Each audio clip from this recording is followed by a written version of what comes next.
Good evening and welcome to We the People. Mayawati, the combative, assertive Chief Minister of Uttar Pradesh, is in the headlines again. This time because Mayawati has just inaugurated what she calls a Dalit Sthal, a park dedicated to different Dalit icons, including statues of herself, of Kanshi Ram, the BSP leader, and even of Mayawati's parents. Mayawati's supporters say this is a counter-narrative to a Brahminical kind of cultural reference that has always existed in India. Her critics say this is one more example of Mayawati's megalomania. On the program today, we expand the subject to look at the wider question of Dalit aspirations. As many Dalits now embrace capitalism and all the changes that have come with economic liberalization, do they still need this assertion of Dalit pride? Is Mayawati's Thal about extravaganza, wasteful extravaganza, or is it about empowerment?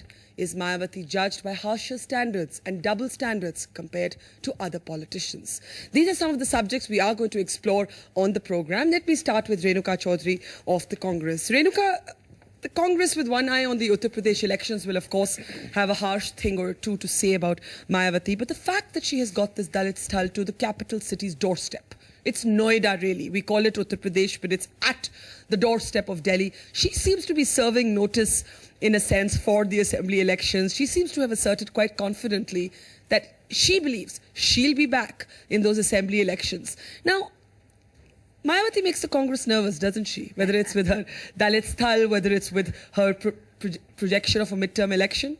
No, not really. It's very interesting to watch her, though. She's a fascinating leader. She's absolutely very, very interesting, and we are always curious to learn what she's going to be up to next. So we watch it with that kind of an objectivity. She doesn't make us nervous, but we do respect all our non-Congress government chief ministers, because that helps us to do course corrections to reach our goals of what we perceive as what is required for the people. How do you see the Dalit Sthal, which has statues, as we have often seen in Lucknow as well, of many Dalit leaders, including B.R. Ambedkar, of course, but also of Mayawati herself, also of Kanshi Ram, also of Mayawati's parents? Well, that's her personal sentiment if she wanted to immortalize her parents, and it's for the people of UP to really comment on it, on how they accept it. Whatever she does, she lives life King size, queen size, in this case, queen size, as they say. So she has done that, and I haven't seen it as yet. So, but I believe it is huge and monumental. And many of your leaders have been quite critical, calling it wasteful expenditure. Do you see it like that? Do you see it as a kind of megalomania? Well, I mean, it is. No, I wouldn't call it megalomania or anything. I wouldn't label it or brand it as such. But yes, UP does have other important, pressing priorities for which she has to answer. That why is the outbreak of Japanese encephalitis less important? What have you done for the farmers who are desperate for immediate help and issues? Why are women not feeling safe in UP?